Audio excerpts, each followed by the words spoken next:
È uno spettacolo incredibile, questa è l'Italia che vincerà.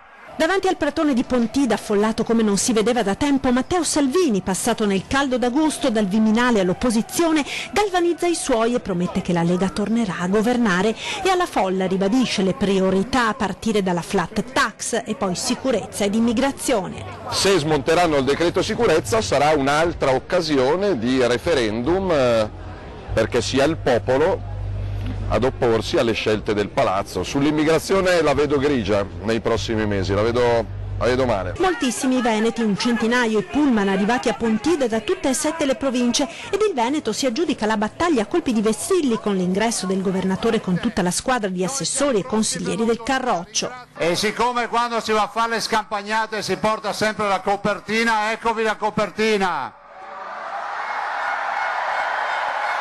Se vi abbassate un po' qua davanti, ragazzi. Grazie, eccola. Acclamatissimo Zaia centra tutto il suo intervento sull'autonomia. Premier Conte a dicembre 2018 aveva promesso che l'autonomia l'avremmo ottenuta a febbraio 2019. Di Maio ha chiuso la partita a luglio di quest'anno dicendo dovremmo studiare di più l'autonomia e daremo vita a una commissione di esperti accademici napoletani. Io non c'ho niente contro le commissioni, tantomeno contro gli accademici napoletani, ma dopo 15 mesi è una presa per il culo, non è lo studio dell'autonomia. E contro i 5 Stelle si scaglia l'ex ministro Erika Stefani, che insinua anche un sospetto. Il dato definitivo è questo, non la volevano fare andare avanti, quindi adesso voglio vedere che cosa accade, però se quelli erano i presupposti, salvo che l'obiettivo non fosse quello di fare sì che l'autonomia non avesse il nome della Lega. Questo ho capito. Se il ministro Boccia mi porta all'intesa che ha scritto il ministro Stefani, io la firmo già lunedì 23, velocemente, senza tanti problemi. Lui passerà alla storia di essere stato il ministro dell'autonomia.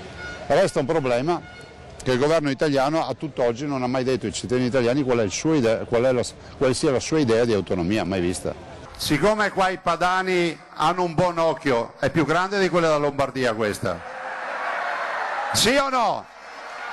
Non ho sentito. Doge Mola Leon, ciao!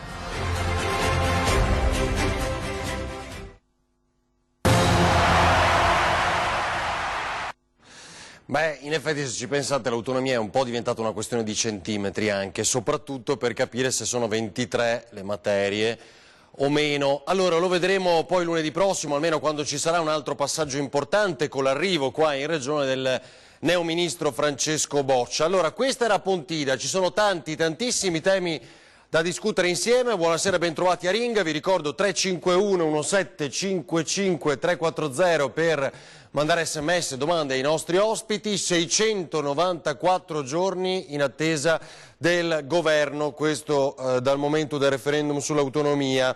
C'è poi la nuova legge elettorale di cui stanno parlando, l'ipotesi proporzionale, insomma, cioè che cosa si fa, va bene, ci piace, che cosa significa andare verso il proporzionale piuttosto che il maggioritario, è anche questa una mossa per arginare Salvini. Renzi che ormai dopo l'addio di Calenda al PD, oggi quello di Giachetti e Richetti qualche giorno fa, insomma ci sono tutta una serie di mosse verso questa formazione di un gruppo alternativo, ovviamente in Parlamento, dopo aver spinto per la nascita di questo governo che porterebbe Renzi di nuovo al centro della scena politica, perché quei numeri, per quanto ridotti rispetto ad altri gruppi parlamentari, lo metterebbero al centro di alcune decisioni, forse verso la nascita di questo movimento che presenterà alla Leopolda, di cui sarebbe già pronto anche il logo, eccetera, eccetera. Allora, si va poi verso il voto dell'Umbria e avete visto anche in questo senso un avvicinamento tra PD e Movimento 5 Stelle che analizzeremo qui questa sera verso il voto del 2020 invece per le regionali del Veneto. Poi un paio di cose, insomma la bimba di Bibbiano, l'abbiamo già detto anche a 20:10 in apertura, non era una bimba di Bibbiano quella che teneva in braccio Salvini, d'altronde non l'aveva neanche detto lui, però si era un po' inteso, no? dai discorsi che venivano fatti. E l'Ungheria che dice che è pericoloso aver aperto la nave umanitaria i nostri porti. quindi anche questo sul fronte poi immigrazione. Allora cominciamo col presentarvi gli ospiti, da Nicola Finco della Lega, reduce da Pontida immagino, primo suono della campanella per lei, buonasera, ben trovato. Nicola Finco, Stefano Fracasso, consigliere regionale anche lui, ma del Partito Democratico, buonasera capogruppo, anche lei qua. Massimiliano Barison, consigliere regionale Veneti Uniti. Buonasera. Indovini un po', lì. E Jacopo Berti torna a ring dopo un po'. Buonasera, ben trovato. Grazie per essere con noi. Nel frattempo abbiamo cambiato la disposizione, come avrà potuto notare. No, non mi ricordo qual era il mio posto. Perché? No, perché in teoria stava di qua di solito, Movimento 5 Stelle. Sì, ero di là. Va bene, non lo sapevo. Vabbè, devo dire, sono cambiato un po' di... A onor del vero dovremmo in realtà invertire, perché la rappresentanza in Parlamento sta per il 32, quasi il 33% del Movimento 5 Stelle, quindi più del PD. Ma io non sapevo ci fosse questa disposizione gerarchica delle sedute. Le poltrone sono secondo diciamo è un Cencelli, no? E quindi con 4 poltrone dobbiamo stare attenti. No, vabbè, certo. Tutto va in base al Cencelli ormai. Ma dopo parliamo di tutto, anche di regione, quindi è ovvio. Allora, Tony, voglio ringraziare Tony e Alberto, subito in regia c'è anche Alice. Mi fai vedere il sondaggio così lo ricordiamo, anche perché alle 22 diamo una risposta e facciamo un brevissimo giro di battute tra i nostri ospiti. Giusto cambiare il nome? Sì o no? Prosecco, tema dibattuto molto in questa settimana, partiamo da questo ma velocissimi. Sì, chiamatelo 0422 mamma mia, io 16 26 600, grazie, 691 per dire sì, 0422 16 26 690 per dire no, giusto cambiare il nome, basta fare uno squillo, sentire tu occupato, ma in realtà ha registrato la vostra domanda, la risposta anche perché appunto è gratuito e anonimo. Berti, che ne dice? Apprendo questa sera che volessero cambiare il nome. Un po' di polemica di questi giorni, Ho seguito altre polemiche, alcune aziende, per esempio? Ma altri temi, sinceramente il nome del Prosecco non mi ha appassionato particolarmente. Però sai, questo territorio, no? Insomma, vale miliardi. Beh, insomma, ridurre il Veneto al Prosecco è una cosa importante, però insomma, di questo territorio. Abbiamo l'università più prestigiosa al mondo, il migliore imprenditori, insomma, bellissimo, però insomma, facciamo qualcosa anche meglio che il vino. Bello, però insomma. Quindi non mi dice sì o no? Ma se vogliono cambiare il nome che lo cambio, cioè, scusi, ma che me ne importa a me? Cioè, se l'importante è che lo vendano, cioè, lo fanno bene, è buono il vino, cioè, vuole cambiare... Fracasso, seguito questa polemica? L'ho seguita, io credo che non sia sbagliato cambiare il nome, bisogna cambiare il modo di produrre il Prosecco, perché se ne produce troppo, la Regione ha dato troppe permessi perché si impiantassero anche in pianura, quindi da lì si parte, non dal nome. Poi se è solo una questione di etichetta credo che non risolverà la questione, però io il nome lo terrei, è un nome che identifica non solo un vino ma anche un territorio, come abbiamo visto. Allora, Barison ha detto poco fa 2010 libertà. Penso che sia difficile trovare un nome diverso dal Prosecco, però io sono aperto anche a anche delle novità che possono magari promuovere questo ottimo prodotto veneto. Finco? Ma diciamo insomma che il prodotto è conosciuto in tutto il mondo come Prosecco, cambiare adesso il nome secondo me si creerebbe anche un danno al mercato, però voglio dire c'è un consorzio di tutela, ci sono i produttori, c'è la DOC e la DOCG, insomma saranno loro a decidere il futuro del nome del loro prodotto. Insomma, quindi... Che cosa porta da Pontida? Beh, porta un'emozione unica, io ho iniziato ad andare a Pontida nel 2002 e posso dirlo non perché insomma questo è il momento della Lega, però l'afflusso di persone che ho visto ieri io non l'ho mai visto negli ultimi 17 anni. Forse sarà per il clima politico che stiamo respirando a livello nazionale, sarà per questo inciuccio di palazzo che al di là dei sondaggi Lega su, Lega giù, comunque sta a significare che la gente comunque al di là di quello che si fa a Roma sul territorio si muove e dal ritorno che abbiamo avuto ieri insomma, sarà sicuramente un autunno, un inverno molto intenso che insomma, avremo anche modo di vedere nelle diverse competizioni. Allora, senta questo sms, il 351 1755 340, Conte si è dimostrato un grande statista, il vero politico non è colui che chiede pieni poteri ma colui che sa adattarsi subito a nuove situazioni. Calenda, Salvini e Meloni sono politici vulnerabili, scrivono. Ma per carità, dopo ognuno interpreta la situazione politica a modo suo, però io ritengo che una persona che oggi rinnega tutto quello che ha fatto un mese fa è una persona che magari potrà anche adattarsi alle varie situazioni, ma sicuramente è una persona del tutto incoerente, perché fino a ieri era il premier dei porti chiusi e oggi è il premier dei porti aperti. Ieri era il premier contro l'Europa, oggi è il premier pro-Europa, ieri era il premier contro la Fornero e pro quota 100 e oggi dice che bisogna rivedere quota 100. Io questo non lo chiamo statista, non lo chiamo un grande politico, ma io lo chiamo un venduto.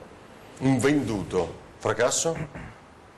Hanno appena fatto un governo con Conte e non era un governo nato dalle elezioni, perché Salvini aveva fatto la campagna elettorale con Forza Italia e Fratelli d'Italia, poi il giorno dopo si è svegliato e ha detto basta, vado con i 5 Stelle. Poi quest'estate ha bevuto qualche mojito e ha fatto saltare il governo, quindi insomma mi fa un po' ridere. I governi si formano in Parlamento, il Premier Conte si è messo a disposizione e ha trovato una maggioranza.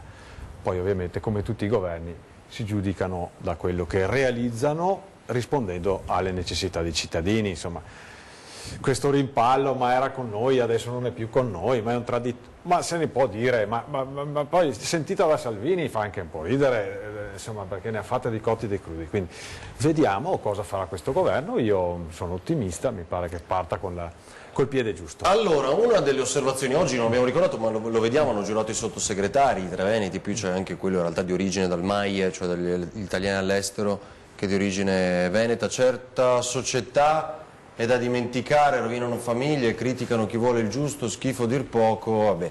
Allora, abbiamo titolato con polemica, diciamo un po' per scatenare anche il dibattito, il governo del Sud con punto di domanda, che è una delle cose che si sono dette nei giorni scorsi, è anche un attacco mosso da Luca Zai, diciamo un'analisi, mettiamola così, mossa da Luca Zai, che si trova un ministro poi del Sud con il quale dialogare per esempio sul fronte dell'autonomia. Così lo percepisce anche lei, ma partiamo da una cosa, come sta? Benissimo, grazie. Sì? Di salute in maniera eccezionale. Scusa, non abbiamo nessun dubbio. Ce lo vuole dire cosa ha votato quel giorno? Io ho votato no. Io non ho fiducia nel PD, non ho fiducia nei partiti, quindi sono assolutamente contrario rispetto a questo accordo. Cioè hai votato no al governo Movimento 5 Stelle PD? Come ho votato no al governo con la Lega. Per me noi nasciamo alternativi rispetto al sistema dei partiti, che è un sistema malato, autoreferenziale, che pensa solo all'arricchimento propedeutico a se stessi e alla propria funzione. Partiamo dai temi di Olivetti, insomma una democrazia senza partiti non è solamente ipotizzata, è possibile. Quindi io sinceramente non vedo come sia possibile avvicinarsi a chi è parte del problema e non parte della soluzione di questo Paese. Però nello stesso modo, lo ha detto anche Di Maio, avete dimostrato che o Lega o PD è uguale. L'importante è che vadano avanti i temi del Movimento 5 Stelle, cioè se ci pensa in una piccola parte, al di là delle alleanze regionali, di alcune cose insomma, che stanno emergendo, può esserci questa interpretazione o no? No, io non sono per il compromesso. Penso che se uno vuole portare avanti le proprie idee deve farlo con forza, coerenza e molto spesso anche senza scendere a compromessi, perché soprattutto in un sistema come quello dei partiti, dove un po' do a me, un po' do a te, dimmi cosa ti serve che poi servirà a me, non si può scendere a compromessi con chi ha ridotto l'Italia in queste situazioni. Poi ripeto, però ci tengo a precisare una cosa. Un momento è il momento della discussione ed è giusto che sia acceso, importante, molto aperta. Però finito il momento della discussione si sta tutti zitti, se uno è nella minoranza come nel mio caso accetta il responso della democrazia, se accettiamo che questo è il modello, il voto e per noi lo è, e quindi si prende e si ricomincia tutti a lavorare per la squadra, perché non esiste che uno, siccome sono in minoranza la scappo via con la palla, perché questo lo fanno i bambini. Invece bisogna essere disciplinati e anche quindi maturi, di certo lei e mettersi a lavorare per un disegno più grande. Cioè, nessuno di noi è Maniero ha votato no, perché insomma l'ha anche dichiarato l'onorevole Maniero del Movimento 5 Stelle. Non lo so gli altri, non gliel'ho chiesto. Vabbè. Senta, lei è sempre stato uno degli uomini più vicini a Di Maio, però. Beh, vabbè, ma una cosa è il lato umano, una cosa sono le scelte politiche. Non è che se uno fa una scelta politica che io non apprezzo, allora vuol dire che di colpo è diventato una persona che non rispetto, che non apprezzo più. Cioè, bisogna scindere le due cose. Dal punto di vista personalmente. Però esce dal click magico, come si chiama nel vostro caso? Il cerchio magico di Maio qual è? Come si chiama? Però, no, ma sinceramente, cioè, io umanamente le persone che sono state messe in ruolo di governo, Federico D'Inca, sono per persone esempio, eccezionali, no, veramente lo dico, sono amici, sono delle persone magnifiche, sono veramente contento per il sistema Italia che siano lì e sono sicuro che faranno un grandissimo lavoro. Poi se uno chiede un parere mio personale, ma questo sinceramente, quanti siamo? centinaia di migliaia di persone che fanno parte del Movimento 5 Stelle. Vabbè ragazzi, non è che dobbiamo essere tutti d'accordo, ma l'importante è lavorare a testa bassa per il risultato. Allora, prima di sentire Barison, sì Tony, facciamo vedere quella cosa, hai anche un pezzo che mostriamo, facciamo un po' un sorriso, abbiamo fatto un giochino, poi ho preparato una cosa per lei, Fracasso, sui 9 decimi, quello che ha detto Zaia qui a Ring settimana scorsa. E Berti, tra l'altro, due sono stati spesso ospiti di Ring, no? Federico D'Inca, adesso Ministro per i rapporti col Parlamento, in collegamento da Trieste, più volte il pubblico dell'Antenne 3 ha visto Stefano Patuanelli, che è triestino, adesso è Ministro dello Sviluppo Economico. Facciamo dei grandissimi auguri, finalmente due nordestini nel governo. Sì. Allora, si chiama Franceschini, ti dico il pezzo, Tony, per aiutarti. Abbiamo preparato qui una cosa, non so se l'avete vista, perché Berti è arrivato e mi ha trovato furtivamente in parcheggio. E solo rubasse l'autoradio. No, nel parcheggio di Antenne 3, diciamo. E ci fai vedere quel pezzo, abbiamo giocato tra il Franceschini, quelle parole che insomma, hanno colpito nella giornata di ieri quando ha citato Henri De Luca, e una cosa che ci è tornata in mente ascoltandolo, vediamo. Ci sono anni, e soprattutto l'ultimo anno, di aggressioni reciproche. Sì, ma io vorrei sapere qualcosa di oggi, perché lei mi ha parlato di quel periodo. Noi gli abbiamo detto siete la Casaleggio associati, loro ci hanno insultato con quel partito di Bibbiano che ci ha fatto tanto male e tanto ingiusto. Possiamo utilizzare le parole che Henri De Luca ha preso dal Talmud: costruisci la tua casa con i sassi che ti hanno gettato contro. Per cui in Italia non è stupenda questa battuta. Non è una battuta. Non era una battuta. No, io non lo so. Dobbiamo provare a costruire insieme una casa comune. Dove è andato a prendere queste espressioni? Dove è andato a prendere queste espressioni? Io non sono alle prime armi. Alle prime armi? Ma come parla? Perché se il mio ambiente è molto cheap. Con i sassi che ci siamo tirati contro a vicenda. Come parla? Senta, ma lei è fuori di testa! Costruire insieme una casa comune con i sassi che ci siamo tirati contro a vicenda. Come parla? Come parla? Le parole sono importanti! Come parla?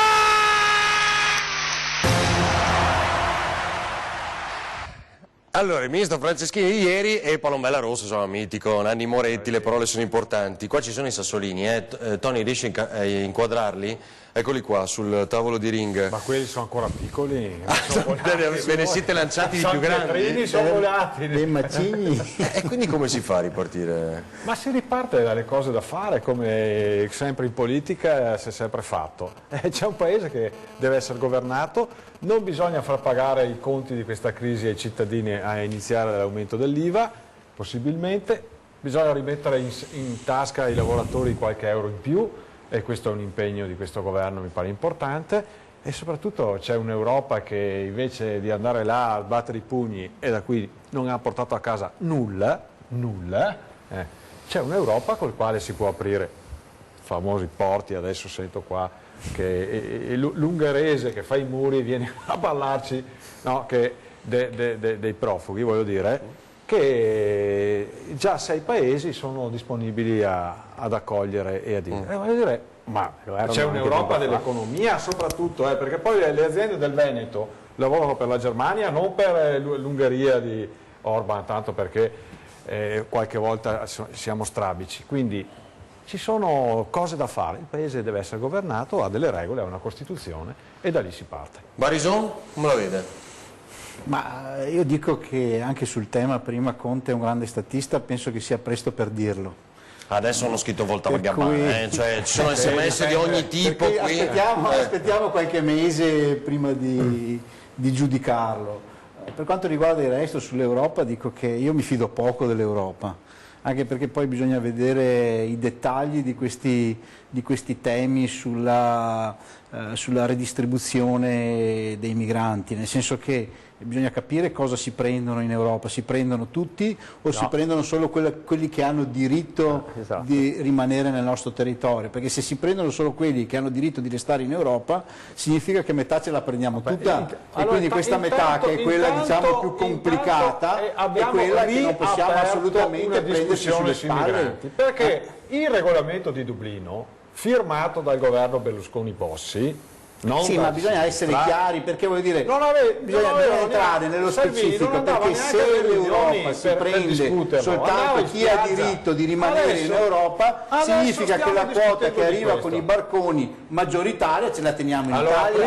Allora voglio dire, noi andiamo a finire in questo modo. Non li prendono, adesso che li prendono, ma vi ricordate uno degli ultimi accordi che ha fatto Alfano, che prevedeva anche lì il rimpatrio di non so quanti immigrati in tutta Europa, e di quei famosi rimpatri oggi in Italia ne abbiamo ancora 20.000, e i famosi paesi, la Francia, la Germania e tutto il resto, c'era la ripartizione di 40.000, ma vi ricordo anche i 600.000 che Salvini aveva promesso di rimpatriare. Vi ricordate i 600? Certo. Ma tu guardate i numeri dal 2012 al 2017, adesso, voi ne avete fatti entrare 700.000. Io registro i fatti. 100.000 solamente nell'ultimo anno. Ci sono 6 paesi in Europa che dicono già noi. Va bene, aspettiamo i fatti.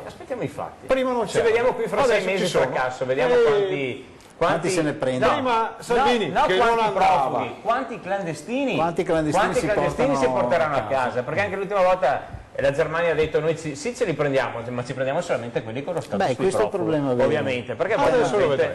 Invece noi fino a ieri tante chiacchiere, zero. Voi avevate trasformato il paese nel campo profughi d'Europa. Noi siamo nati in questa situazione, l'abbiamo di molto limitata. Vediamo. No, purtroppo su questo tema. No, scusate, preciso, con tutti i problemi che ci sono in Italia, questo governo pensa a cambiare il nome di un vino famoso? No, è colpa di Conte. No, dai, l'abbiamo, faccia disinformazia. È colpa dei veneti. L'abbiamo spiegato. No, vabbè, no, sono alcuni imprenditori che hanno pensato. Che sono veneti. Conegliano Valdobbiadene mi dicono, signori miei, noi siamo lì dove sono le colline del Prosecco, in pianura ci sono altri che producono. È un problema loro. E noi cambiamo il nome e mettiamo Conegliano, Valdobbiadene, quello che è, poi insomma poi l'avete seguita forse la polemica, il governo non c'entra nulla, è nata diciamo dagli imprenditori, per carità non confondiamo. Ne avevamo già tanti di problemi. Esatto, vabbè. No, però voglio capire, ma allora quelli che arrivano adesso li facciamo entrare nei porti oppure vengono fermati? Ma scusa, quelli che arrivavano con i barchini dove andavano? Ma intanto ne sono entrati 300 sto fine settimana. Sì, ma quelli con i barchini che non giravano guarda i numeri, Salvini non li fermava degli ingressi negli ultimi anni, guarda i numeri. Ne sono arrivati più con i barchini. 100.000 nel 2017, 5.000 nel 2019. Abbiamo raggiunto i 180.000 col governo Renzi e Alfano. È il business dell'accoglienza, 5 miliardi di euro sono entrati le cooperative, l'imposizione ai comuni dei profughi dappertutto. Negli ultimi anni rispetto a prima. Io sono preoccupato per Berti. Mi puoi inquadrare Berti? È serissimo. Cosa stavo pensando? Trovo di una noia mortale questa discussione. No, ma io infatti volevo arrivare a lei. Se un paese di 63 milioni di persone si preoccupa per 5.000 ingressi, vuol dire che questo paese o è un paese di deficienti o è un paese che si interessa delle cazzate, scusatemi. Perché se 5.000 persone bloccano la discussione di 63 milioni di persone della settima potenza industriale al mondo, allora vuol dire che noi ci fissiamo su dei problemi che non esistono. 700.000 Berti, no, l'hai detto tu appena adesso. 5.000 nel 2019. Quindi un problema che porta 5.000 persone, no, ma un paesino inesistente a bloccare la discussione politica, quando abbiamo il Veneto che è la prima regione d'Italia per giovani laureati che partono all'estero e non tornano più, non riusciamo ad attrarre cervelli, continuiamo a perdere imprese. Allora noi siamo in questa situazione e parliamo di 5.000 persone che arrivano e non siamo capaci di gestirle. Ma non è il problema dei 5.000 che arrivano, ma il problema dei 200.000 che arriveranno. Ma sì, vabbè, il problema allora dei 400 milioni che arriveranno. No, ma questi sono i dati del governo Renzi. E se non avesse le ruote avrebbe fatto la proposition a Monza. Entravano all'anno 170-180.000. E quanti ne rimanevano qua? Parliamo dei problemi veri. Quanti ne rimanevano tutti dentro negli hub che hanno creato in provincia. Allora, aspetti, Barisone, non confondiamoci, voglio restare su Berti, cioè è vero che questo governo verrà in parte, non larga parte, in parte misurato anche sulle iniziative in merito all'accoglienza, alla sicurezza, cioè il prefetto Lamorgese, cioè il ministro Lamorgese, dopo Salvini. Però cosa non può sbagliare? Prima domanda. E secondo, cosa non può non fare per noi, cioè per questo territorio, per il nord-est, per il Veneto? Una domanda? Cos'è che non può non fare? Cosa deve fare per noi? Sì, Sinceramente, non ci facciano pagare l'IVA. Okay? Ma l'IVA, sai che la Tria l'ha detto prima della caduta del governo, l'ha detto chiaramente che i soldi alla fine in larga parte erano stati trovati, no? L'ho detto Tria. Sì, ma lui si è svegliato, ha bevuto il È una scusa per giustificare l'inciuccio. No, ascolta, l'IVA, dai, sono arrivati 15 miliardi dal taglio dello spread e quantitative easing 20 miliardi al mese, quindi quello è a posto. Voglio dire, ripeto, quello è a posto su manovra, sul mercato che è sceso e l'Europa che compra il debito. Quindi si è creato il differenziale e quello è messo a posto.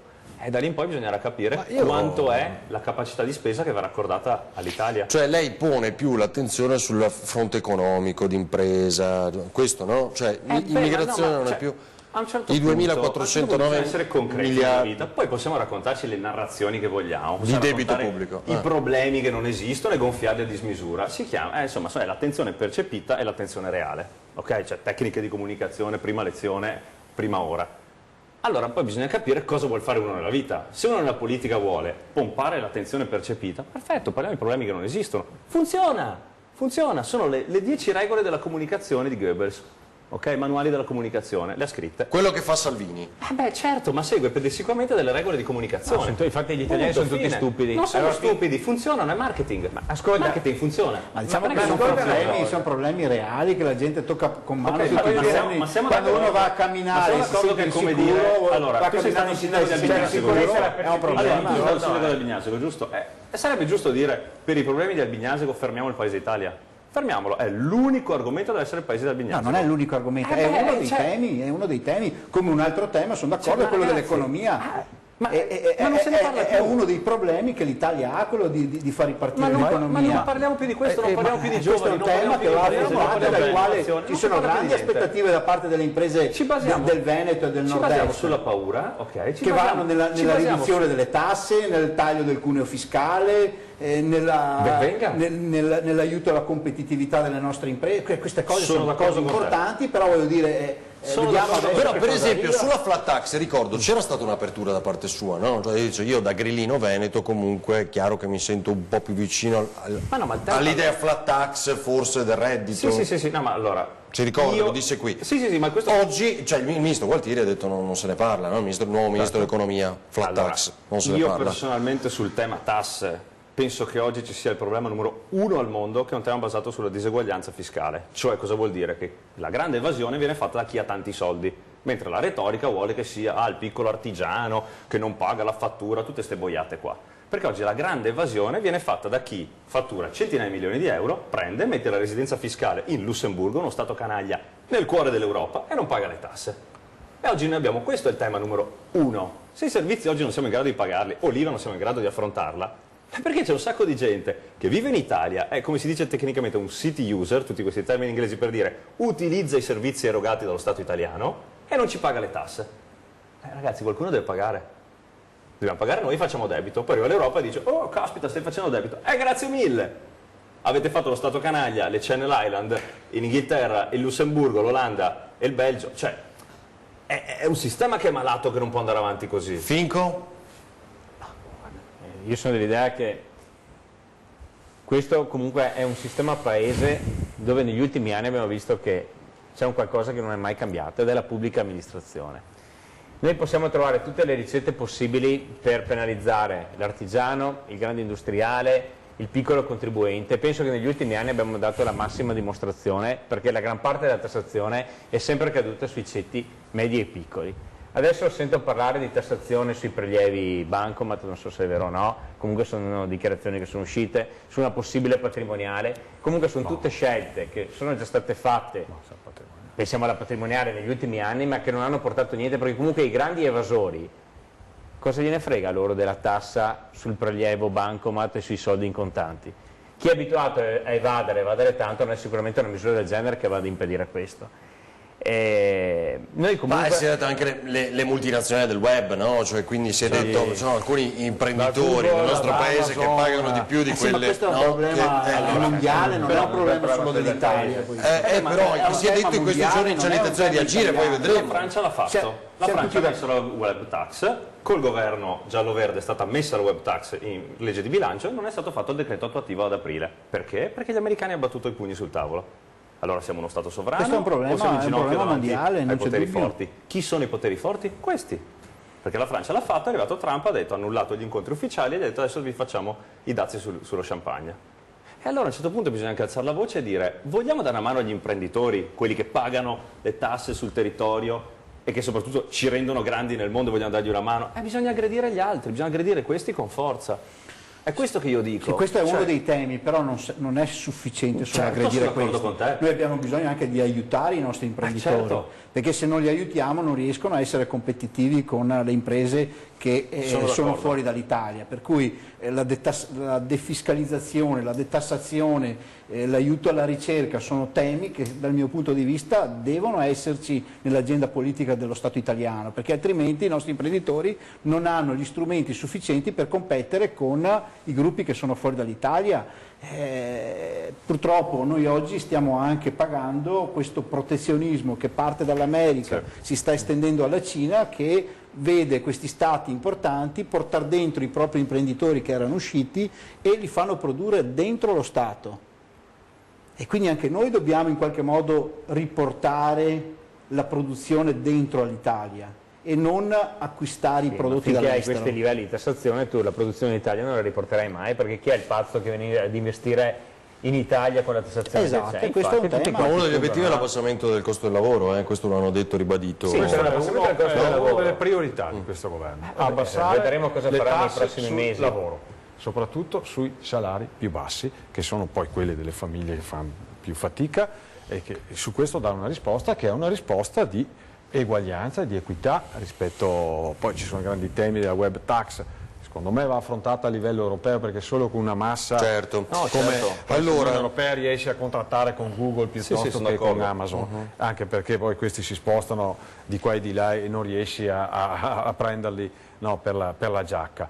Però questo si fa stando in Europa, cioè non vedendo l'Europa come un nemico, ma vedendo l'Europa come una grande opportunità. Il protezionismo lo combattiamo, certo con i 60 milioni di italiani, voglio dire, ci vogliono le centinaia di milioni di europei, bisogna farlo assieme alla Germania, alla Francia, all'Olanda. Se fosse la famosa vera Europa, no? Un'unica Europa bisogna politica, non combatterla. Allora, sì, ma guardate che la governate da anni voi, a livello comunitario. La governate voi. Ma sono tutti i vostri amici là. Ma quali nostri amici? C'è Orban, c'è il polacco, sono tutti là. Caro mio, vatti a leggere un po' di storia per capire. Adesso vuoi venirmi a dire che l'abbiamo governata noi l'Europa negli ultimi anni?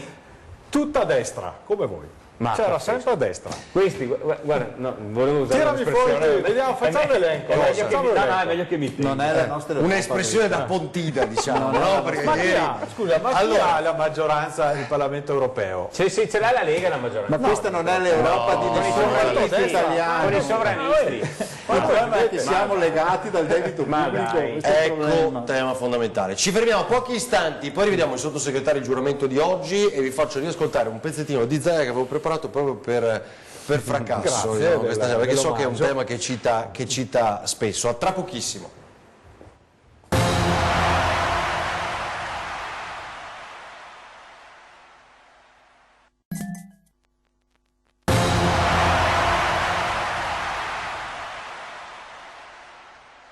Il giorno del giuramento. A Palazzo Chigi, nella Sala dei Galeoni, il premier Giuseppe Conte completa la squadra di governo. La nuova era giallorossa inizia ufficialmente oggi con l'investitura dei 42 sottosegretari e viceministri. Dottor Achille Variati. Achille Variati è il nuovo sottosegretario all'interno, ruolo di prestigio nel nuovo governo che lui saluta così. Un momento di grande emozione. Essere chiamati a servire lo Stato è un onore e una grande responsabilità. Vi dedicherò tutte le mie energie, come ho fatto per tanti anni, al servizio di quei territori, a partire dal Veneto e dalla mia Vicenza, che porto a Roma nel cuore. Achille Variati oggi più che mai dovrà essere un uomo di relazioni, proprio per rappresentare la sua terra. Relazioni a Roma e relazioni anche con il territorio. Spero che indipendentemente dal colore politico, sindaci vogliano, come dire, presentarmi le loro istanze, sentire la possibilità di trovare una soluzione sui loro problemi, con semplicità, capisci? Con semplicità, ma anche con verità. Già consigliere regionale Veneto, sindaco e presidente della provincia di Vicenza, presidente dell'Unione Province Italiane, Achille Variati entra così nella compagine di governo. Sottosegretario all'interno, eredita la partita di Matteo Salvini sulla gestione dell'immigrazione, sui porti aperti e i porti chiusi. Porti chiusi e porti aperti.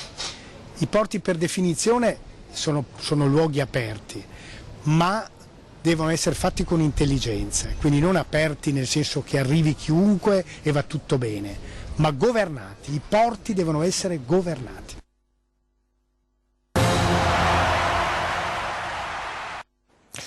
Allora, torniamo in diretta, vi ricordo 351 1755 340, questo oggi. Ora vi faccio sentire, con un passo indietro, quello che ha detto il governatore Luca Zaia sulle famose 23 materie. Cioè, cosa succede? Lunedì prossimo, per ora è tutto confermato, viene il ministro Boccia, con il quale, diciamo, le prime dichiarazioni non è che siano state proprio rose tra botta e risposta, anche se poi è stato lui a dire vado io a incontrare i governatori e inizia questo tour. Di fatto ha lasciato intendere come si parta da zero e come forse il nostro progetto sia un po' eccessivo. Allora, adesso vi faccio ascoltare Zaia, che cosa ha detto lunedì scorso a Ring sul tema delle 23 materie legato ai 9 decimi. Tony. Chi l'ascolta potrà dire, beh, Zaia sull'autonomia prima aveva detto i 9 decimi, se lo ricordano, no? Di solito le contestano questo, poi oggi è diventato un'altra cosa perché... Io capisco che lei fa l'avvocato del diavolo e a volte mi fa anche incazzare. Immagino.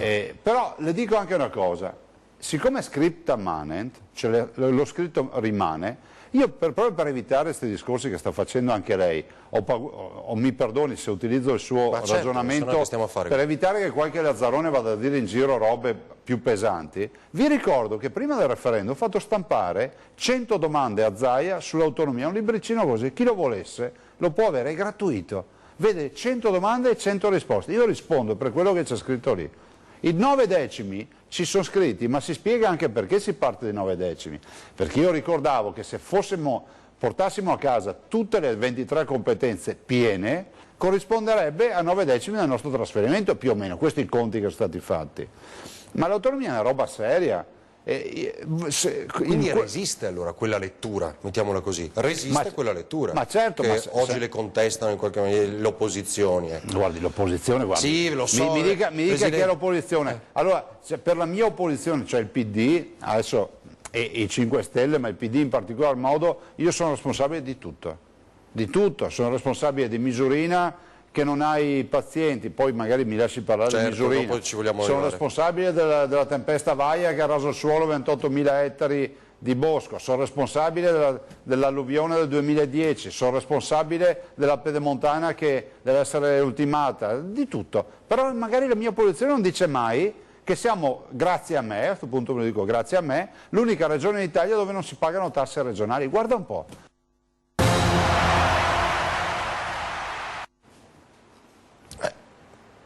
No, ma questa è la favoletta del 9 decimi.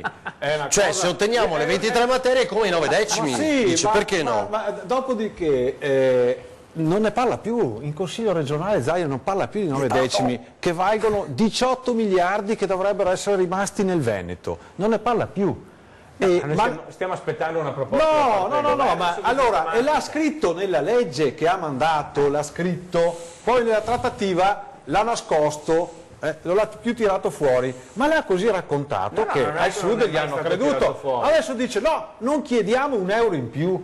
Dice, no, ma hai detto che ti vuoi 18 miliardi? Adesso dici, guarda, lasciamo perdere sui 9 decimi, è stata una barzelletta.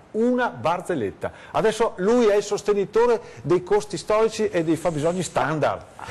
Lui, che quando gli aveva proposti noi ci ha detto di no, che voleva i 9 decimi. Quindi lasciamo perdere. Poi sul tax free, Zaia sta chiedendo 15 milioni di euro in più agli inquilini delle case popolari del Veneto.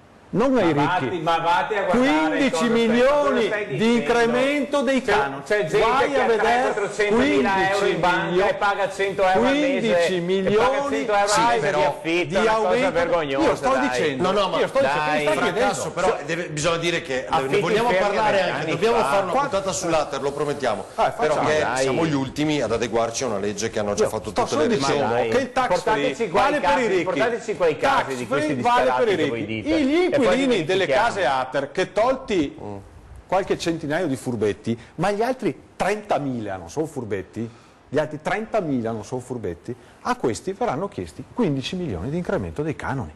Che erano tra i 5, ce n'erano anche dei 5, 6 euro, 10 euro, adesso è diventato da dove minimo li 40. tirano fuori i pensionati, gli anziani che sono Ma li tirano fuori da dove, affitti scusate? fermi 30 anni fa, Li gente che ha 30, 40, 50 mila euro. Non a chi ha di più. Ma dai, conosco gente in pensione, che prende 400 euro al mese e si paga 400 euro al mese di affitto. Questa è giustizia sociale secondo te? E gente che ha 20-30 mila euro in banca e paga 50 euro di affitto al mese. È giustizia sociale questa, ma dai, 15 milioni chiede. E dopo dobbiamo finirla di vedere la casa popolare come una casa per tutta la vita. La casa popolare ha una funzione che deve aiutare le persone in un momento della vita durante il quale hanno delle difficoltà. Prendiamo i 75 anni con la pensione minima, che è andata dentro a 20 anni nelle case popolari e a 100 anni sono ancora all'interno delle case popolari. Allora c'è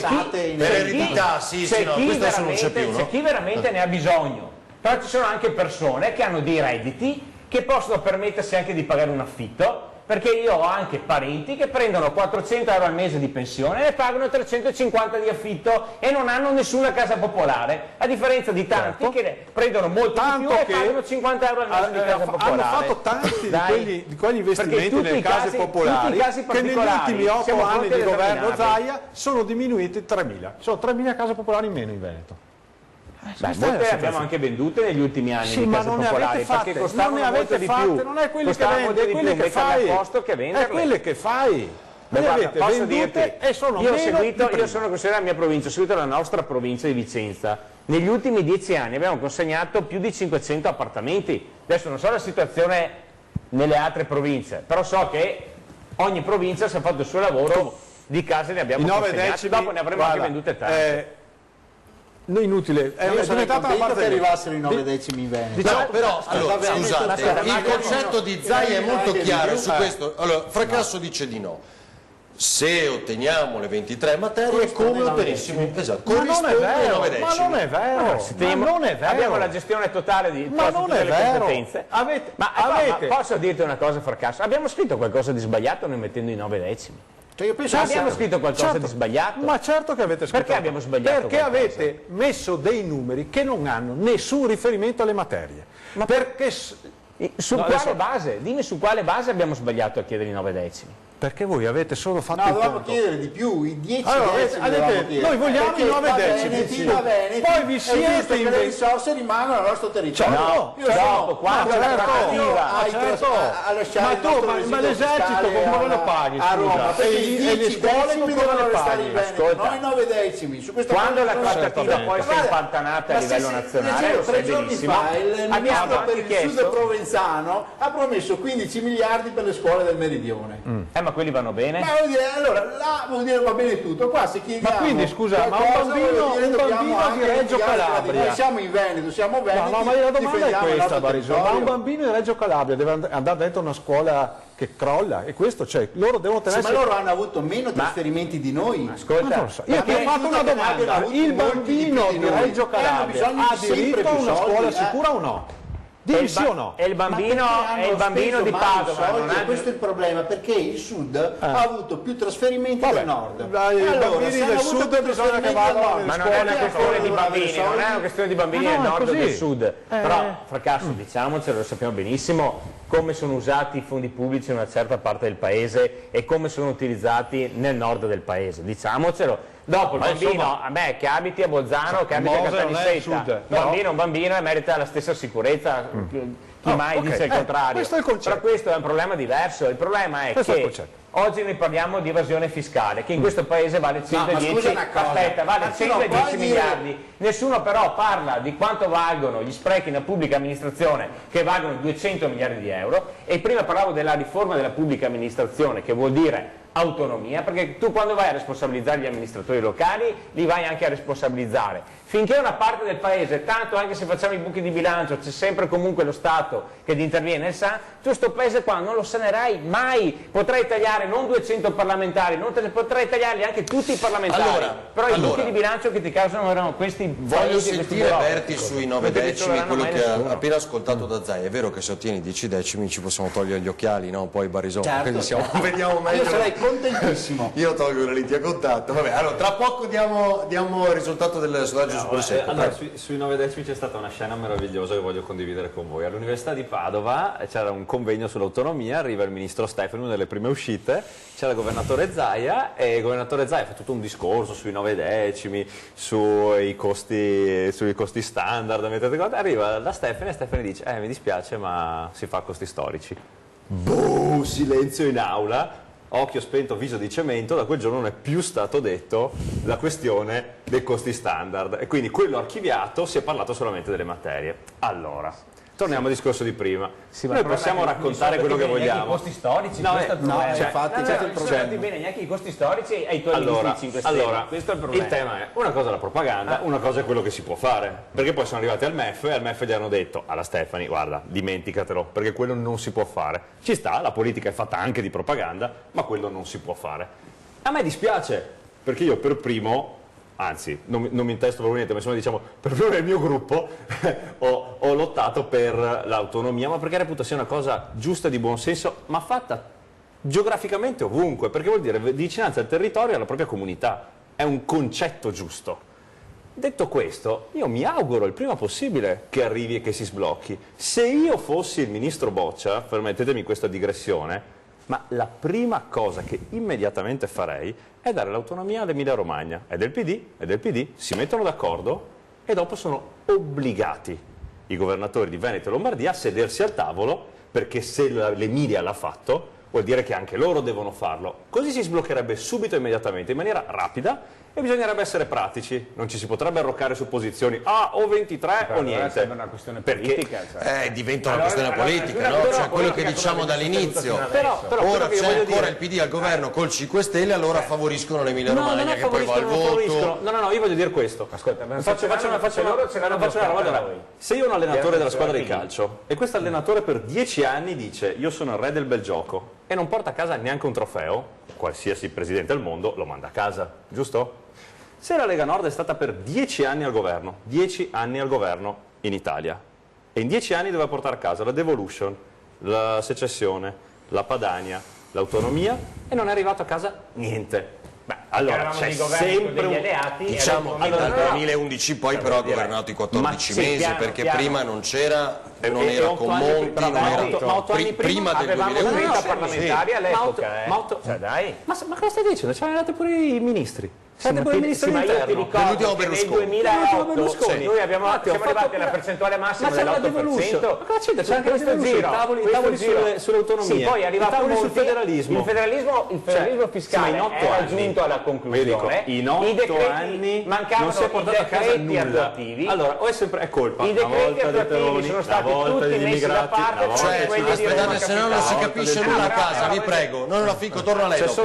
Sono 10 anni che è sempre colpa di qualcun altro. L'ho portato a casa questa cosa. Ma è una cosa oggettiva. Allora vuol dire che forse i problemi non sono sempre dall'altra parte. Forse c'è anche non lo so neanche io, un problema anche all'interno della Lega è portarla a casa, l'efficienza è portarla a casa questo sì, però le rispondo come ci ha risposto a questa stessa domanda Zaia settimana scorsa. Allora dice, cosa che poi ha ribadito più volte in questi mesi, non vado a una trattativa dicendo che poi sono pronto a mollare qualcosa. Allora, no? questo è ovvio, esatto. Quindi resto le 23 materie. Poi chi ci dice che sia giusto quello che chiede l'Emilia Romagna, che chiede un po' meno del Veneto? Magari è giusto quello che dice il Piemonte, no? Che ne chiede 7, quindi sempre di meno. Allora bisogna capire dove sta questa asticella. Ma in base a cosa? Ma guardate, ma non è io mi chiedo, questo l'ha detto il professor c'è una Bertolisi. Costituzione che prevede che l'ha detto perfettamente Bertolisi, voi portate a casa le materie. Adesso tu lo puoi sentiamo stabilire se è giusto 5, 6, 10, 12, 15 o 23 materie. Esatto. Chi lo può stabilire? Tu devi valutare regione per regione, le regioni che hanno la possibilità, le competenze e le capacità per gestire le materie, perché magari la Campania sarà capace di gestire le pari opportunità. Adesso il Veneto, forse qualche materia in più della Campania, è capace di gestire. Allora, il Veneto ha già firmato una preintesa? Sì.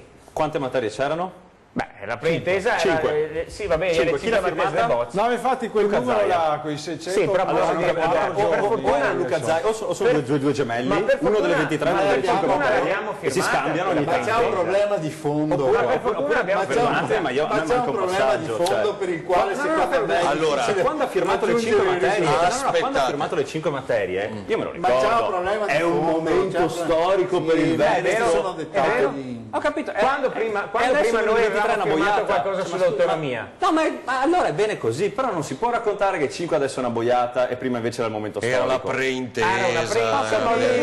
Con un governo in scadenza. Ma riusciamo a essere Va seri?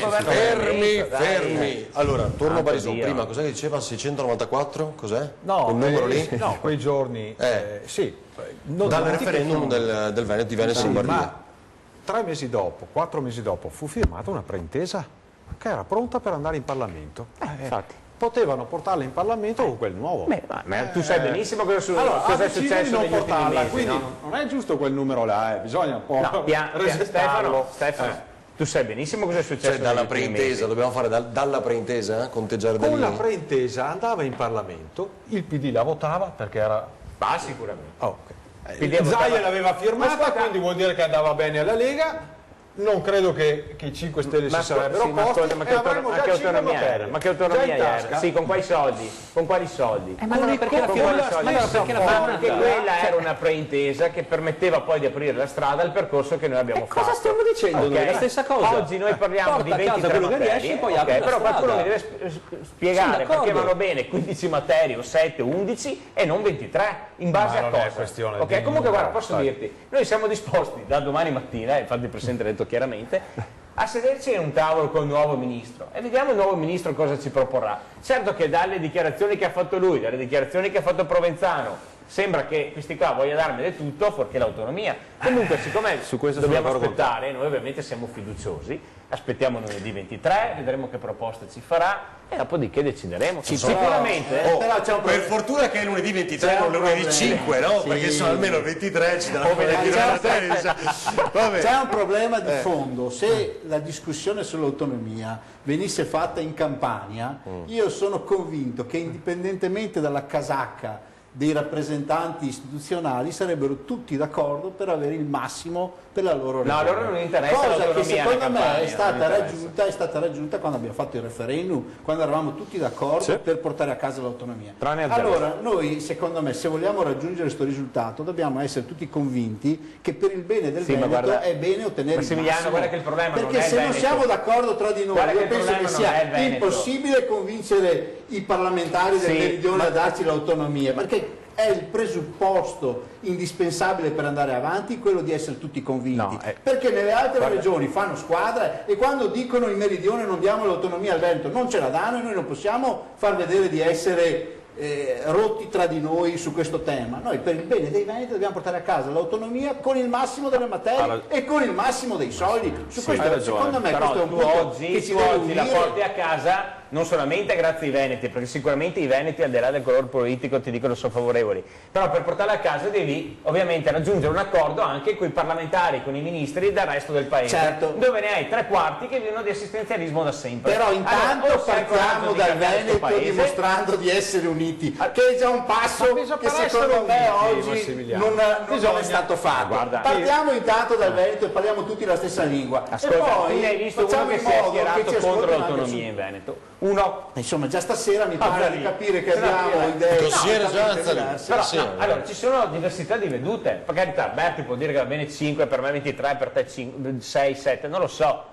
Però comunque noi siamo favorevoli a un progetto di autonomia. Il problema è che è il resto del paese che non capisce questo, ed è la cosa più preoccupante. Solo che nel periodo delle vacche grasse andavano continuamente bene i soldi, i finanziamenti da parte dello Stato, ma siccome che anche adesso anche il Veneto comunque, che era e che è tuttora la regione locomotiva, ha delle difficoltà, ok? L'autonomia per noi è l'unica ancora di salvezza, ma penso che se il Veneto si ferma tutto il paese, certo, ed è finito anche il Magna Magna al sud, questo è il problema. Visto in TV l'altro giorno un giornalista travestito da profugo afgano, chiede ospitalità in Vaticano, preso a pesci in faccia. Vabbè, non l'ho visto, quindi non so dire.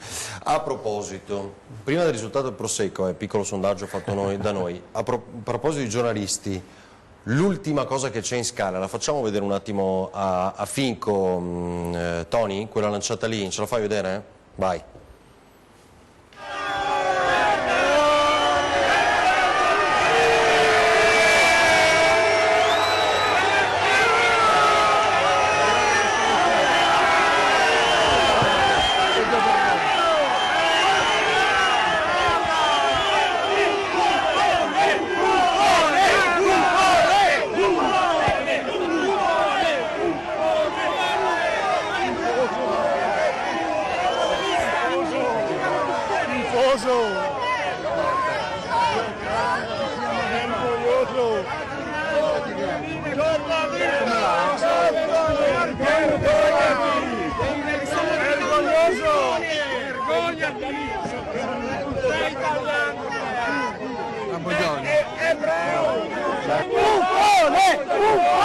Ci dai sempre delle merde. Oggi la prendi tu la merda.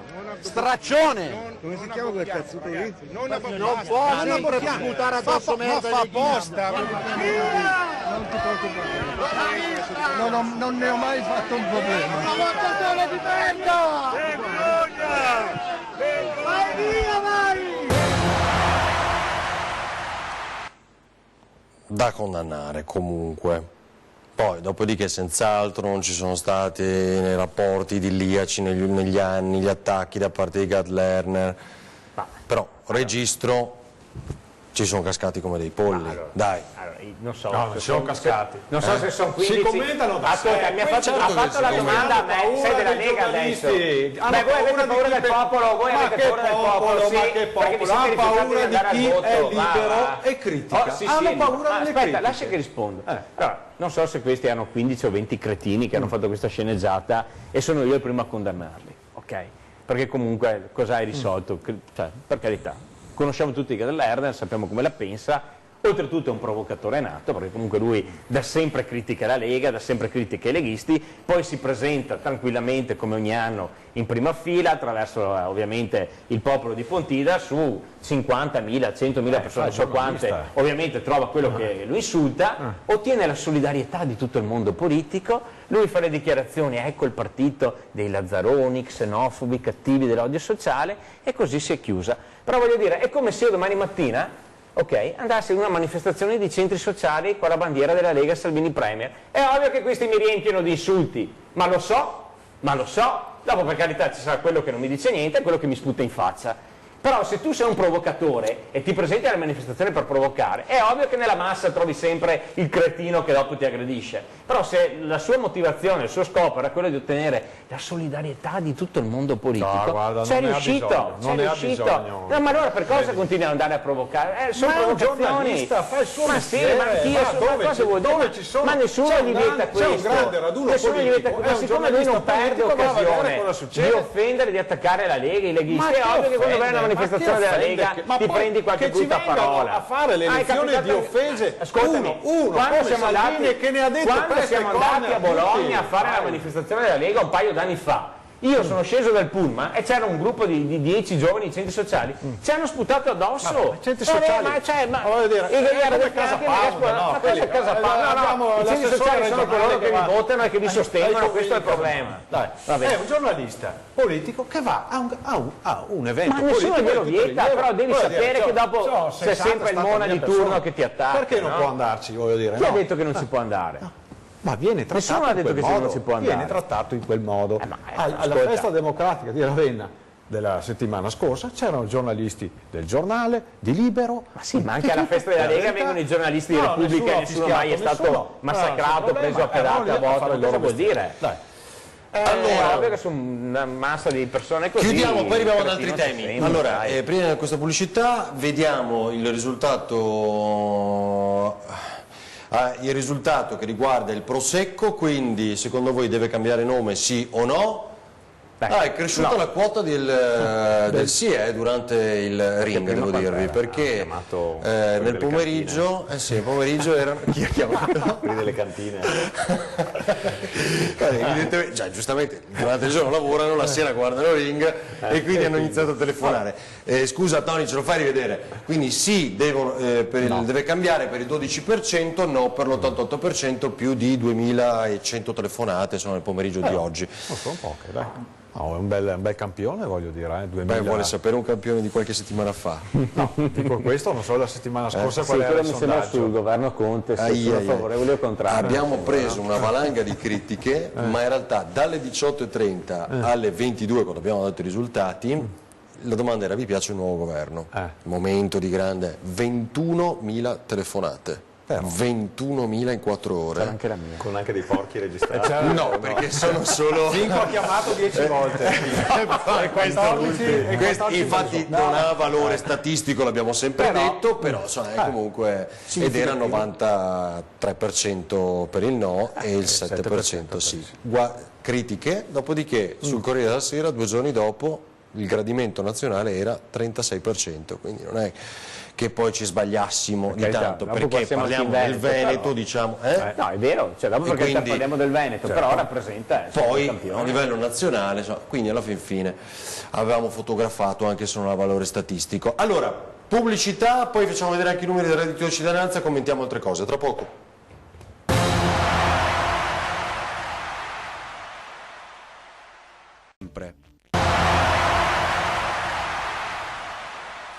Io voglio che sia una forza determinante per la costituzione di un governo, tale che possa imporre un'agenda e delle persone di qualità a qualunque forza politica. È difficile? Sì. È impossibile? No. Vi dico che non c'è mai stato in Italia uno spazio così grande per costruire una mobilitazione dell'Italia seria. Sotto una loggia dei 300 gremita è un fiume in piena Carlo Calenda, che dopo aver lasciato il PD sceglie Treviso per lanciare il suo movimento Siamo Europei e va giù pesante, attaccando la scelta dei democratici di allearsi con i 5 Stelle e tra il pubblico diversi esponenti trevigiani del PD, compreso l'ex sindaco Giovanni Manildo.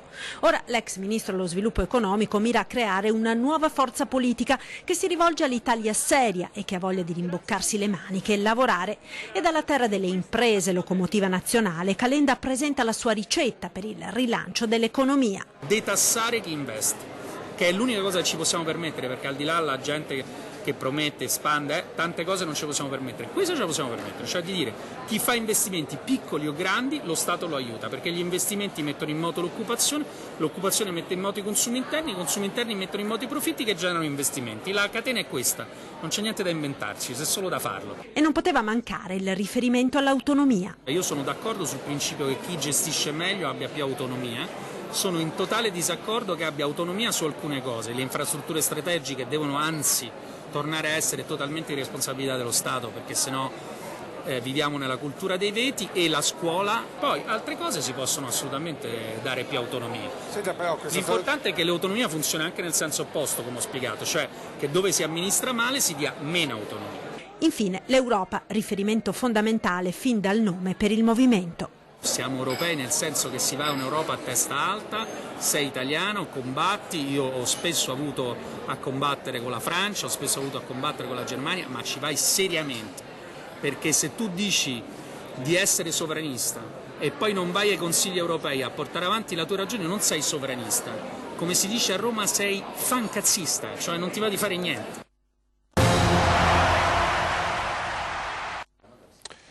Allora, quale è il problema della sinistra? No, che Commentava. giocano a suicidio, continuano a dividersi, cioè Renzi da una parte, Calenda dall'altra, Bersani da quest'altra, Zingaretti dall'altra ancora. Premio Nobel per la fisica alla sinistra quest'anno. La scissione dell'atomo. Allora, stanno crescendo. Fracasso, dica, devo dire io.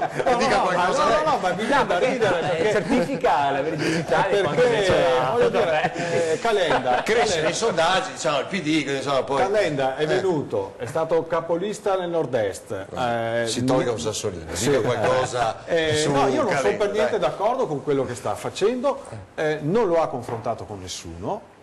Insomma, non è d'accordo, è stato eletto con col PD, Renzi. non è che è venuto qua in Veneto a dire sentite, io la penso così, ci confrontiamo, no, si è svegliato un altro che si sveglia la mattina, io e decide e fa sta cosa qua, di cui non capisco il senso, ripeto, dopo che aveva raccolto un grande consenso nella lista del PD, da capolista del PD. Cioè, correttezza vorrebbe che si dimettesse da parlamentare europeo. Innanzitutto che in un partito che si rispetti si discute e ci si confronta e a volte, l'ha detto prima Jacopo, si va in minoranza e qualche volta si sta, cioè è così nei partiti. No, però lui ha detto, se io non sto in un partito che fa alleanza con il Movimento 5 Stelle, sì, e ma così non ha si fatto. può ragionare per se fa alleanza con Tizio. Io sto in un partito che si impegna per realizzare quegli obiettivi, quindi lui deve discutere degli obiettivi di questo governo. E io non ho capito dalle sue parole se questo governo ha un'agenda diversa da quella che ha lui. Beh, e Renzi? Sui temi economici.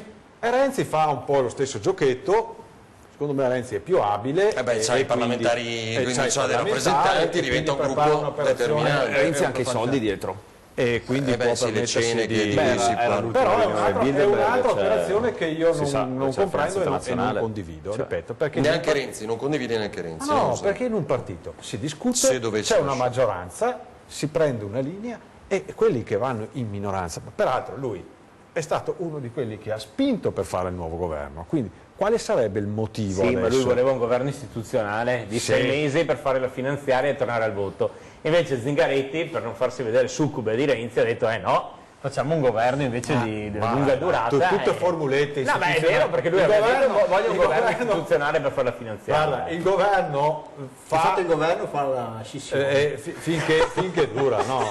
Anche il precedente governo doveva durare 5 anni e dopo è durato 14 mesi. Quindi chi lo sa quanto dura un governo, specie in Italia? Istituzionale, nessuno lo sa. Un governo finché la maggioranza di solito meno di 2 anni comunque, no? Perché sono solo 6. Questo è un problema del nostro paese, non abbiamo mai governi stabili che siano in grado di portare a termine un programma e questo è un problema e questo va affrontato, è un tema di riforma istituzionale prima di tutto.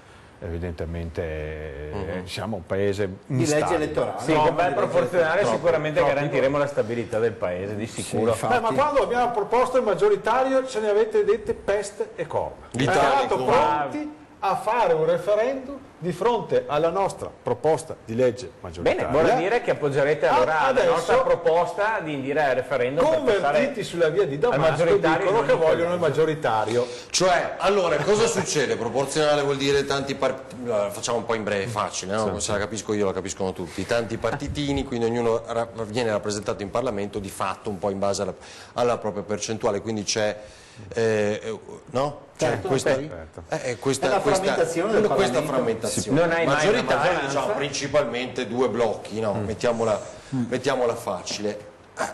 È vero che su questo, no? Anche nelle ricostruzioni dei giornali un po' la Lega ha cambiato la propria idea nell'ultimo periodo, adesso va verso il maggioritario, è chiaro che molto è frutto anche dei propri sondaggi, dei risultati. E ora hanno lanciato l'idea di Calderoli, spingere almeno 5 consigli regionali ad approvare questa idea di referendum per poi andare veramente a un referendum e abrogare la parte di proporzionale che attualmente c'è nel Rosatellum, comunque andare verso una legge maggioritaria. Non sembra l'idea, insomma, del governo attuale. Altra mossa per arginare Salvini? Sì. Salvini e la Lega hanno votato la riduzione dei parlamentari, giusto? Ed erano ben consapevoli che con la riduzione dei parlamentari... Fico dovrebbe dire voi no, cioè, però... No, ma infatti, aspettiamo arrivo al punto. Quando hanno votato la riduzione dei parlamentari sapevano benissimo che bisognava mettere mano alla legge elettorale, quantomeno perché vanno rivisti i collegi. Anche perché ci sono larghe parti del paese che non avrebbero una rappresentanza, no? Per esempio il Friuli Venezia Giulia perderebbe... Quindi, adesso, non c'è nessuna proposta di riforma di legge elettorale sul tavolo. Quindi non so di cosa stiamo discutendo. Stiamo discutendo di un referendum. No, state discutendo però di una legge elettorale che sarà proporzionale. Al vostro interno, con i 5 Stelle, ne state discutendo della nuova legge elettorale. Guarda, con impronta noi abbiamo proporzionale. Nel PD, anche tra coloro che hanno spinto per questo governo, Prodi per esempio, sostiene che ci vuole una legge maggioritaria. Altri sostengono che ci vuole una proporzionale, poi ci sono proporzionali con sbarramento che hanno un effetto maggioritario e quindi guardate, si ragiona a bocce ferme. Quando ci sarà sul tavolo una proposta di legge con tanto di numeri, siccome è che loro si sono messi assieme perché il paese ha un sacco di priorità, ok? Sicuramente, visto che stiamo parlando di legge elettorale, per loro la legge elettorale è una priorità per il paese, per far tornare i giovani, per far tornare le imprese, per abbassare le tasse, basta fare una buona legge elettorale. Dai, fracasso, dovete dirlo, vi siete messi assieme solamente per formare la Lega, perché sapevate benissimo che se tornavate detto che davanti agli elettori prendevate una batosta e quindi adesso avete in mente di fare una bella legge elettorale per garantire il futuro, per garantire il futuro. Prima c'era una lite continua tra PD e Movimento 5 Stelle dove il partito di Bibbiano adesso siederà che mangiate l'uno l'altro, perché vuol dire improvvisamente si è cambiato rotta per un unico obiettivo, quello di non andare a votare ed evitare che ci fosse fantomatica legge elettorale fate un referendum preventivo. Ci vediamo però, ci sono due letture, poi vorrei sentire anche Berti. È la stessa lettura, diciamo, del primo Consiglio dei Ministri, no? Quando viene impugnata una legge due leggi del Friuli Venezia Giulia, altre 6 no? Ce n'erano 8 da impugnare. E uno dice, vabbè, se si sono incontrati, l'altro giorno l'ha detto Salvini al Senato, no? Oggi pomeriggio si devono incontrare per parlare, indovinate di cosa, della legge elettorale, e poi è saltato quell'incontro, ma comunque se ne sta discutendo. Primo segnale è, ne state parlando. Il secondo, se ne state parlando, uno dice, è perché forse vogliono arrivare a una legge anche in tempi rapidi, uno ipotizza per poi tornare al voto, dopo un paio di mosse, annacqua Salvini di questo governo. Allora, è la priorità. No, non è la priorità. Stiamo discutendo. La legge elettorale non è la priorità di questo paese e infatti non è tra i punti della priorità dell'agenda di questo Berti, che ne pensa? Penso che la legge elettorale sia l'ultima delle cose che debba interessare a meno che non si debba tornare al voto. Ma si deve tornare al voto, io spero che con la riduzione dei parlamentari si rivedranno i collegi, basta. Cioè, gli Stati Uniti hanno la stessa legge elettorale praticamente da quando hanno dichiarato l'indipendenza. La Germania invece ha un proporzionale puro e ha stesso metodo elettorale da immemore tempo. L'Inghilterra, maggioritario puro, stessa cosa, ha sempre avuto i collegi. Cioè, siamo solo noi che ogni 2 anni dobbiamo cambiare la legge elettorale, chi fa la legge elettorale per bloccare il suo avversario e poi regolarmente perde. Cioè, questa ormai è la cosa più classica. Perché è la schizofrenia tutta italiana che io devo cercare di usare le regole a mio vantaggio per fregare il mio avversario. Allora, questa è la cosa più stupida che possa esistere dal punto di vista politico. Quindi, c'è una legge elettorale, volete che vi dica, e chi se ne importa, l'importante è che chi fa politica pensi di portare a casa dei risultati concreti che servano ai cittadini. Poi verrai premiato col voto, ma è una conseguenza del buon lavoro. Questo sarà abbastanza per andare a governare? E andrai a governare, non lo farai, ma intanto hai cambiato la società. Se invece l'obiettivo unico che è sempre nella testa delle persone è come farò io a appoggiare il mio dorato fondoschiena sulla poltrona? E allora devo trovare sempre l'alchimia. Ma allora io lancio un'altra sfida. A Roma hanno messo tra le priorità se il maggioritario è la nuova panacea, e sono prego Berti, se non ci capiamo poi pubblicità. Allora, se il maggioritario è la grande panacea che adesso è arrivata, perché la Lega non lo fa in Veneto?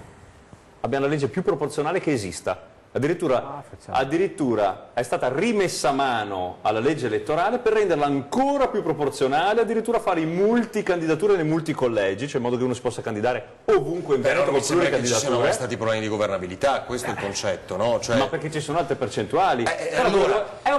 Fermi, ma allora noi inseguiamo allora il successo o inseguiamo un metodo?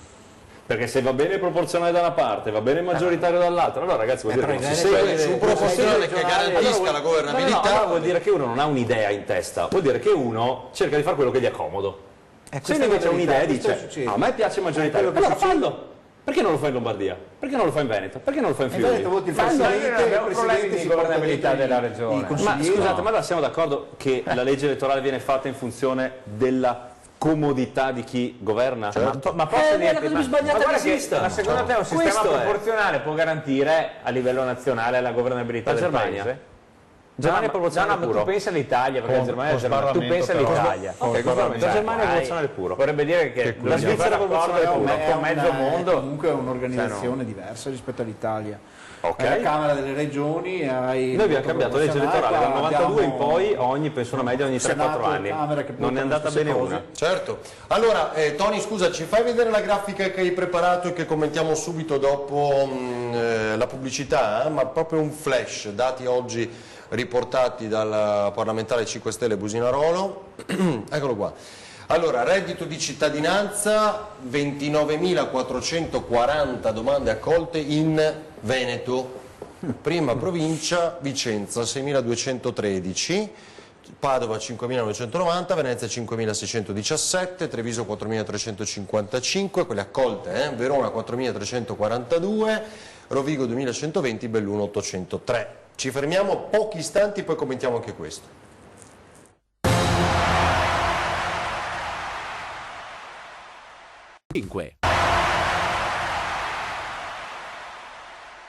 Il veneziano per Paolo Baretta, 70 anni, per la terza volta sottosegretario all'economia, ci anticipa in 5 punti quali le istanze del Veneto di cui si farà portavoce a Roma, a cominciare dalle tanto attese agevolazioni fiscali per le aziende. Quando avevamo finanziato il 4.0 gli imprenditori avevano apprezzato questo provvedimento perché consentiva un rinnovamento dei macchinari e soprattutto da noi dobbiamo anche far sì che il cuneo fiscale che vogliamo ridurre abbia un effetto positivo sui redditi dei lavoratori.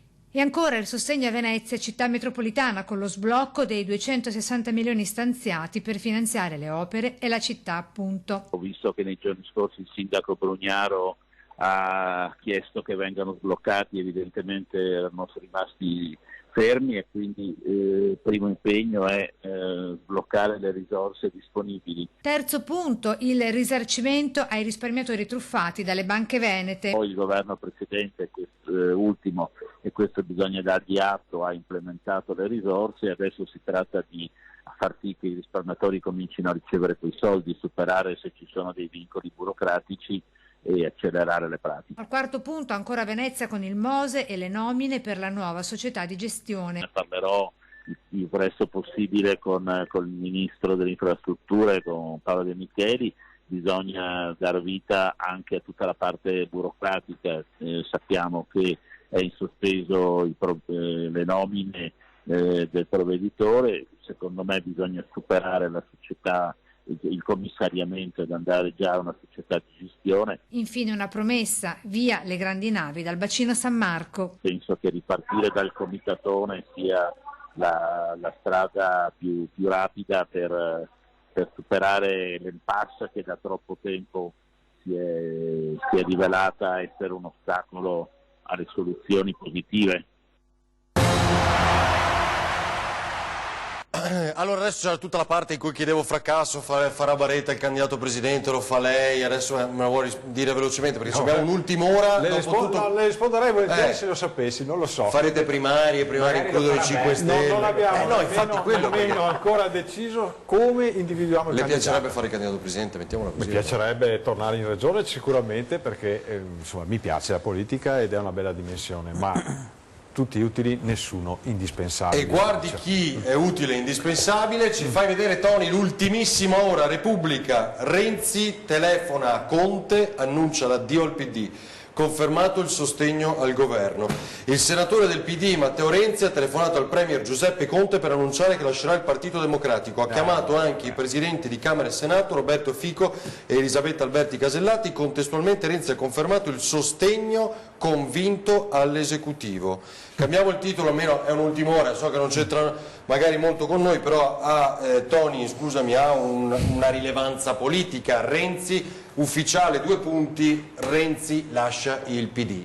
Cioè non riescono nemmeno a governare il partito e vogliono governare il paese questi qua. Cioè, questa è vera. No, perché loro ci sono riusciti invece. Beh, noi sì. Per quel poco che abbiamo governato, il giorno prima si è fatto votare la fiducia e il giorno dopo ha mandato a gambe all'aria il governo del paese. Quindi,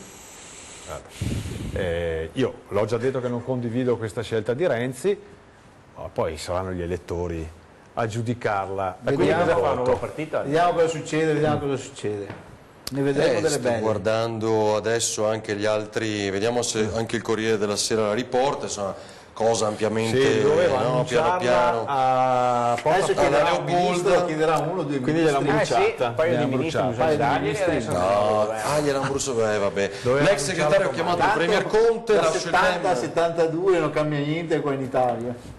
Tra sottosegretari e ministri quando siamo arrivati? Allora, Matteo Renzi ha ufficializzato al premier Giuseppe Conte in un colloquio telefonico la sua decisione di abbandonare il PD per creare gruppi autonomi. Renzi, riferiscono fonti parlamentari Dem, ha ribadito al premier che continuerà a sostenere convintamente il governo. Si deve organizzare sul territorio, come fanno a sostenere il premier Conte? Questa è la parte che si può dire, poi bisogna capire l'altra parte della telefonata. Cosa gli ha chiesto?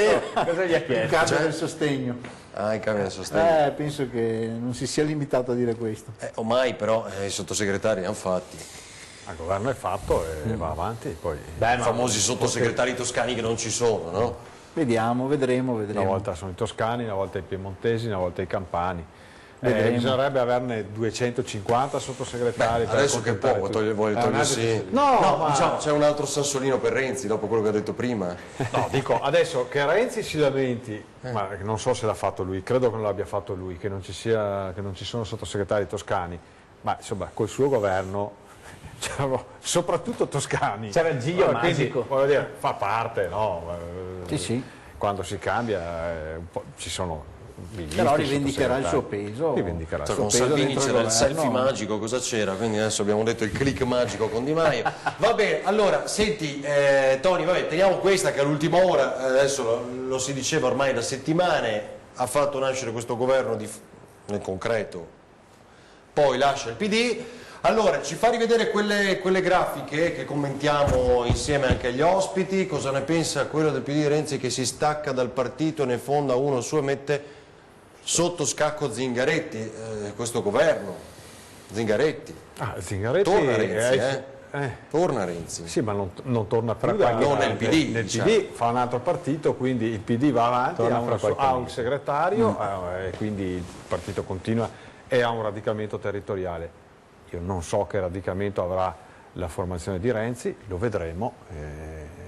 Chi vedrà. Ex Forza Italia? Si dice anche quello, Ex Forza Italia possibili o Forza Italia in uscita verso Renzi? Ma se c'è bisogno mi pare che quel mondo insomma l'ha conosciuto. Verso Renzi può essere che qualcuno magari con il tempo... C'è una sfida Renzi-Calenda qua secondo me. C'è tutto un mondo però, che chi se ne porta via di più. Però Calenda su questo bisogna capire perché almeno ha molte meno risorse rispetto a Renzi. Esatto, no? Vabbè, allora andiamo con i numeri là. Questa è la fotografia della cittadinanza in base a quello che ha fornito oggi Federica Businarolo, quindi nella nostra regione sono state 29.440 le domande accolte. Non cambia reddito di cittadinanza, non cambia quota 100, ha detto Di Maio l'altro giorno. Spero bene, assolutamente. L'ha confermato anche quello. Aveva anche detto mai col partito di Bibiano e poi c'è andato assieme. Non si può pensare di fare una manovra e dopo un anno dire voi ragazzi scherzavamo. Cioè, non cambia, non va verso il reddito di inclusione. Ma io spero che cambi invece.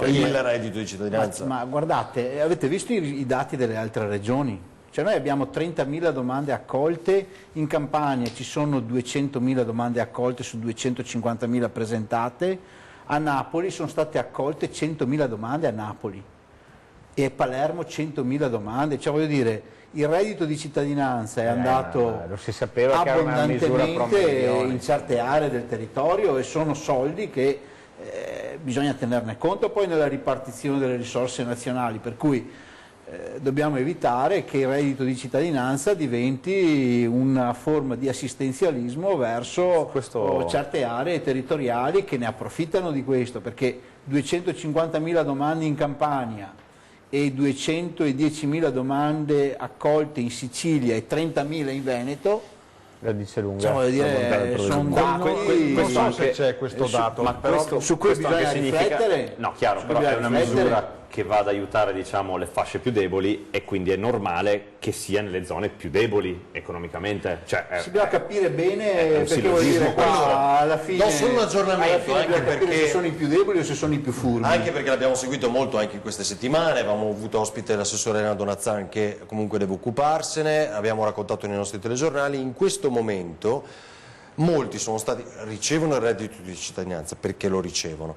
Sono stati chiamati, diciamo, la componente attiva, quindi la seconda parte è quella che manca, e quindi i navigator arrivano a ottobre e in questo momento sono stati comunque richiamati tutti quei percettori, diciamo, che quanti hanno fatto domanda hanno ottenuto per stilare il proprio profilo, cioè il famoso curriculum che poi sarà il navigator, una volta finita la formazione eccetera, a ottobre, che ripeto arriva a ottobre nelle nostre regioni, che lo gestirà la regione, ricordiamo. Gestirà la regione a trovare ma il Veneto è una cosa che secondo me possiamo in qualche maniera mettere a regime, ma ti rendi conto in Campania cosa succede? 200.000 domande, 200.000 persone da prendere in carico, vuol dire che dovremmo assumere decine di migliaia di persone per prendersi in carico, perché si crea un meccanismo che è una roba mostruosa. Non so se c'è il dato, distinguere tra le misure di sostegno al reddito e le misure di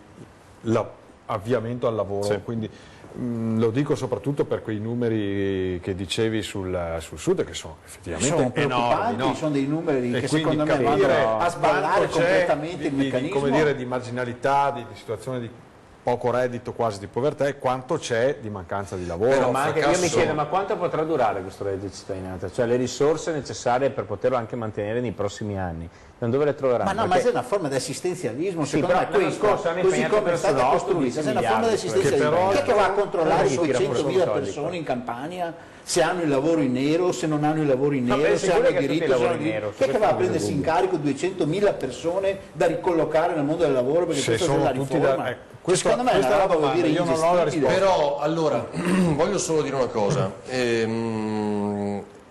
per voi resta così la reddito di cittadinanza, voi in tutti questi mesi, ma era un altro mondo, l'abbiamo detto più volte, continuavate a ripetere che era meglio il reddito di inclusione.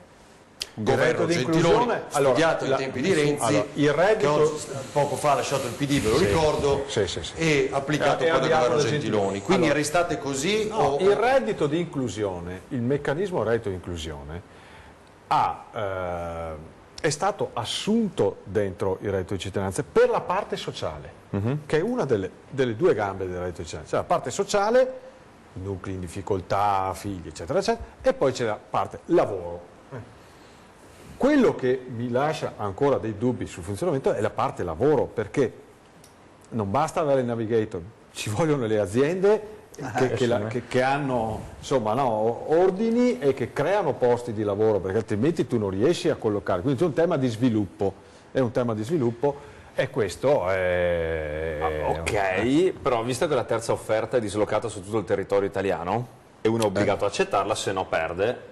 Poi dall'altra parte sento imprenditori qua molto spesso a Focus che dicono non riesco a trovare gente che venga a lavorare. I centri per l'impiego non funzionano, i giovani non accettano i turni. Allora, se questi vanno da Veneto Lavoro, e sono sicuro che lo faranno perché Veneto Lavoro è una struttura che funziona bene, sono convinto, perché voglio essere ottimista, che l'incrocio tra domanda e offerta potrà essere fatto. E poi se uno non vorrà venire da lontano a lavorare in Veneto, che gli offrirà un buono stipendio, sapete cosa c'è? Perde il reddito di cittadinanza, grazie, arrivederci. Cioè, a un certo punto io ti ho aiutato, se non vuoi essere aiutato non è che ti posso mantenere. Io la vedo difficile, sai che le persone che stanno già in questo momento ricevendo il reddito di cittadinanza da mesi, poi nel momento in cui scopri che non hanno diritto ti diano i soldi indietro. No, non è che ti soldi indietro, no, chiaro, però perdono il diritto, cioè è a tempo, non è vita natura durante. Ricevendo il reddito di cittadinanza. Però è a tempo 3 anni, cioè hanno 3 anni, finiti 3 anni, non accetti i lavori, ma 3 anni di soldi regalati a centinaia di migliaia di persone, che non siano regalati, sono soldi persi per l'Italia. Oggi abbiamo un problema di diseguaglianza nel nostro paese e in Europa sempre di più. Abbiamo purtroppo una società che sta perdendo la borghesia, la classe media, abbiamo sempre più poveri e sempre più ricchi, nel senso che i ricchi sono sempre più ricchi. Questa è una misura secondo me che aiuta chi è più in difficoltà a rientrare nel ciclo del lavoro. Poi non sarà la più giusta del mondo, ragazzi, nessuno è il genio della lampada, però secondo me ci vuole una misura del genere che rimetta chi ha inciampato perché magari ha avuto una difficoltà lavorativa, ha avuto qualcosa, a rientrare nel circolo virtuoso, e dall'altra parte è un imprenditore che magari fa fatica ad assumere, perché ricordiamo, noi non possiamo abituare le persone a prendere i soldi senza lavorare. No, questo è il rischio che noi stiamo mettendo in piedi con questa riforma. Scusate, perché se la gente si abitua a prendere i soldi senza lavorare, praticamente creiamo una forma di assistenzialismo incontrollata. Il reddito di cittadinanza l'ha inventato il padre del liberismo, ok? È stato inventato nel 1963 sotto il governo Nixon da Stuart Mills, ok?